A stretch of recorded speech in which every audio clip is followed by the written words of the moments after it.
ನಮಸ್ಕಾರ ಸ್ನೇಹಿತರೆ, ಪೈಲೂರ್ ಯೂಟ್ಯೂಬ್ ಚಾನಲ್ಗೆ ಸ್ವಾಗತ.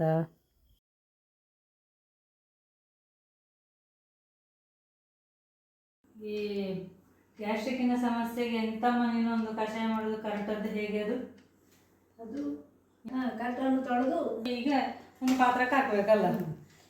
ಇನ್ನು 2 ಗ್ಲಾಸ್ ನೀರು ಹಾಕಿ ಅದನ್ನು 1 ಗ್ಲಾಸಿಗೆ ಈಗ 2 ಹೊತ್ತಿಗೆ ಕುಡಿಯೋ ಕಾರಣ, ಬೆಳಿಗ್ಗೆಗೂ ರಾತ್ರಿಗೂ ಕುಡಿಯೋ ಕಾರಣ 4 ಗ್ಲಾಸ್ ಹಾಕ್ಬೋದು. ಸರಿ.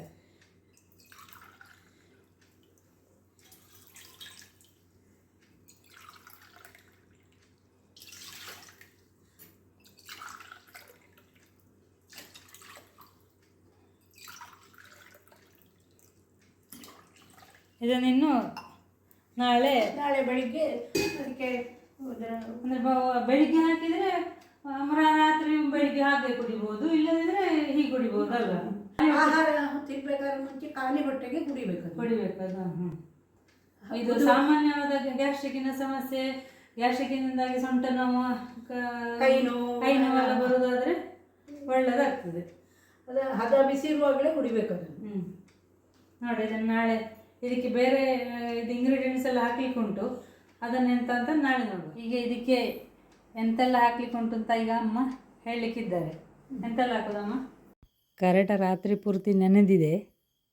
ಈಗ ಇದನ್ನು ಕುದಿಸ್ಲಿಕ್ಕೆ ಉಂಟು, ಅದಕ್ಕೆ ಎಂತೆಲ್ಲ ಹಾಕ್ಲಿಕ್ಕೆ ಅಂತ ಅಮ್ಮ ಹೇಳ್ತಾರೆ. ಈಗ ಎಂತೆಲ್ಲ ಹಾಕ್ಲಿಕ್ಕೆ ಉಂಟಮ್ಮ?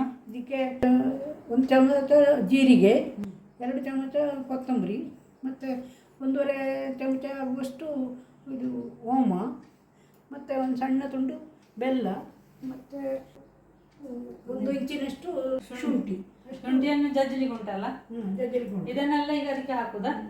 ಇದನ್ನೆಲ್ಲ ಹಾಕಿ ಅದನ್ನು ಕುದಿಸಿ. ಈಗ 4 ಗ್ಲಾಸ್ ಉಂಟು, ಸರಿ, ಅರ್ಧ ಭಾಗ 2 ಗ್ಲಾಸು 2 ಗ್ಲಾಸಿಗೆ ಆಗುವಷ್ಟು ಕುದಿಸಿಕೊಳ್ಬೇಕು. ಕುದಿಸಿ ಬದಿಸಿಕೊಳ್ಬೇಕಲ್ಲ. ಹೌದು. 1 ಗ್ಲಾಸ್ ಈಗ ಕುಡಿಬಹುದು, ಮತ್ತೆ 1 ಗ್ಲಾಸ್ ರಾತ್ರಿ ಕುಡಿಬಹುದು. ಬೆಳಿಗ್ಗೆ ಮಾಡಿ ಕುಡಿಯುವುದು ಅಂದರೆ ಬೆಳಿಗ್ಗೆ 1 ಗ್ಲಾಸ್, ರಾತ್ರಿ 1 ಗ್ಲಾಸ್, ಆ ರೀತಿ ಕುಡಿಬಹುದಲ್ಲ. ಹೌದು. ಅದು ಆಹಾರ ಎಲ್ಲ ತಗೊಳ್ಬೇಕಾದ್ರೆ ಮುಂಚೆ ಅದನ್ನು ತಗೊಳ್ಬೇಕು. ಅಂದ್ರೆ ಖಾಲಿ ಹೊಟ್ಟೆಯಲ್ಲಿ ತಗೊಳ್ಬೇಕು. ಬೆಳಿಗ್ಗೆ ಆದ್ರೆ, ರಾತ್ರಿ ಆದ್ರೆ ಮಲಗ್ಲಿಕ್ಕೆ ಆಗುವ ತಕೊಂಡ್ರೆ ಸಾಕು. ರಾತ್ರಿ ಕುಡಿಯುವುದಾದ್ರೆ ಮಲಗ್ಲಿಕ್ಕೆ ಆಗುವ ಕುಡ್ಕೊಳ್ಬೇಕು. ಬೆಳಿಗ್ಗೆ ಕುಡಿಯುವುದಾದ್ರೆ ಖಾಲಿ ಹೊಟ್ಟೆಯಲ್ಲಿ ಕುಡಿಬೇಕು. ಈಗ ಇದೆಲ್ಲವನ್ನು ಹಾಕಿಕೊಳ್ತಾ ಇದ್ದೇನೆ. ಶುಂಠಿ ಒಂದು ಜಜ್ಜಲಿಕ್ಕೆ ಉಂಟು, ಮತ್ತೆಲ್ಲ ಈ ನೆನೆದ ಕರೆಕ್ಟಾದ ನೀರಿಗೆ ಹಾಕಿಕೊಳ್ತಾ ಇದ್ದೇನೆ. ಕರೆಕ್ಟಾಗಿ ಹಾಗೆ ಇರಲಿ, ಕರೆಕ್ಟ್ ತೆಗಿಲಿಕ್ಕಿಲ್ಲ ಅಲ್ಲಮ್ಮ? ತೆಗಿಲಿಕ್ಕಿಲ್ಲ. ಅದೆಲ್ಲ ಹಾಕಿ ಕುದಿಸೋದಲ್ಲ. ಈಗ ಇದೆಲ್ಲವನ್ನು ಹಾಕಿಕೊಳ್ತಾ ಇದ್ದೇನೆ.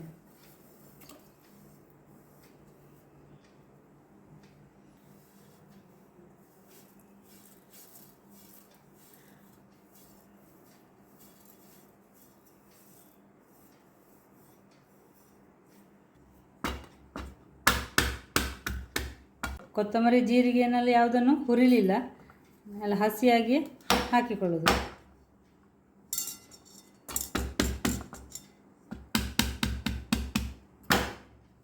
ಸಾಕಲ್ಲ?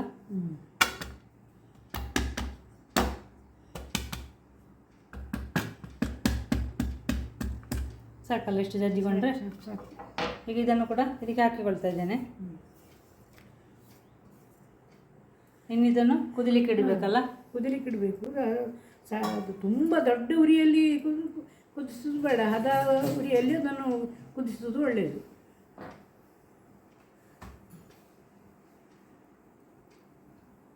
ಇದಕ್ಕೆ ಸ್ಪೂನ್ ಹಾಕ್ಬೇಕು ಒಂದ್ಸಲ? ಸ್ಪೂನ್ ಹಾಕ್ಬೇಕಾ? ಬೇಡಲ್ಲ? ಬೇಡ. ಕುದಿಯಲ್ಲವರೆಗೆ ದೊಡ್ಡ ಉರಿಯಲ್ಲಿ ಇರ್ಬೋದು, ಆಮೇಲೆ ಮೀಡಿಯಂ ಉರಿಯಲ್ಲಿ ಇಟ್ಟು ಕುದಿಸಿಕೊಳ್ಳೋದು. ಅಂದರೆ ಬತ್ತಬೇಕು ಅದು ಗೊದ್ದು. 4 ಗ್ಲಾಸ್ ಇದ್ದದ್ದು 2 ಗ್ಲಾಸ್. ಸರಿ, ಅರ್ಧ ಭಾಗಕ್ಕೆ ಎಷ್ಟು ತೆಕ್ಕೊಳ್ತೇವೆ ಅರ್ಧ ಭಾಗ ಇಳಿಸಿಕೊಳ್ಬೇಕಲ್ಲ ಕುದಿಸಿ.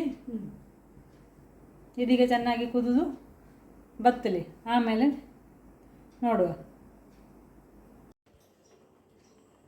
ಇದೀಗ 2 ಗ್ಲಾಸಿಗೆ ಆಗುವಷ್ಟು ಬತ್ತಿದೆ, ಕುದಿದು ಬತ್ತಿದೆ. ಇನ್ನೀಗ ಆಫ್ ಮಾಡಿಕೊಳ್ಳುವ. ಈಗ ಆಫ್ ಮಾಡಿಕೊಂಡಾಯಿತು. ಹದ ಬಿಸಿ ಇರುವಾಗ ಸೋಸಿಕೊಂಡು ಕುಡ್ಕೊಂಡ್ರೆ ಆಯಿತು. ಈಗ ಇದು ಹದ ಬಿಸಿ ಇದೆ, ಇದನ್ನು ಸೋಸಿಕೊಂಡು ಕುಡಿಬೋದು. ಒಮ್ಮೆಗೆ ಕುಡಿಯುವಾಗ 1 ಲೋಟ ಸಾಕು. ಅಂದರೆ 1 ಹೊತ್ತಿಗೆ ಕುಡಿಯುವಾಗ, ಅಂದರೆ ಬೆಳಿಗ್ಗೆ ಆಗಲಿ ರಾತ್ರಿ ಆಗಲಿ ಕುಡಿಯುವಾಗ 1 ಲೋಟದಷ್ಟು ಕುಡಿದ್ರೆ ಸಾಕು. ವಾರದಲ್ಲಿ 1 ಬಾರಿ 2 ಬಾರಿ ಮಾಡಿದರೆ ಸಾಕು. ಜೋರು ಗ್ಯಾಸ್ಟ್ರಿಕ್ಕಿನ ಸಮಸ್ಯೆ ಇದ್ದವರು ಡಾಕ್ಟ್ರನ್ನೇ ಭೇಟಿಯಾಗಿ. ಇದು ಸಾಧಾರಣವಾದ ಸಣ್ಣ ಪುಟ್ಟ ಗ್ಯಾಸ್ಟ್ರಿಕ್ಕಿನ ಸಮಸ್ಯೆಗೆ ಇದು ಬಹಳ ಉಪಕಾರಿಯಾಗಿರ್ತದೆ. 2ನೇ ಬಾರಿ ಕುಡಿಯುವಾಗಲೂ ಕೂಡ ಸ್ವಲ್ಪ ಹದ ಬಿಸಿ ಮಾಡಿಕೊಂಡು ಕುಡಿಯೋದು ಒಳ್ಳೆಯದು. ಸಬ್ಸ್ಕ್ರೈಬ್ ಆಗದೆ ವಿಡಿಯೋ ನೋಡ್ತಾ ಇರೋರು ಸಬ್ಸ್ಕ್ರೈಬ್ ಮಾಡಿ ಸಪೋರ್ಟ್ ಮಾಡಿ. ವಿಡಿಯೋ ನೋಡಿದ್ದಕ್ಕಾಗಿ ಧನ್ಯವಾದಗಳು.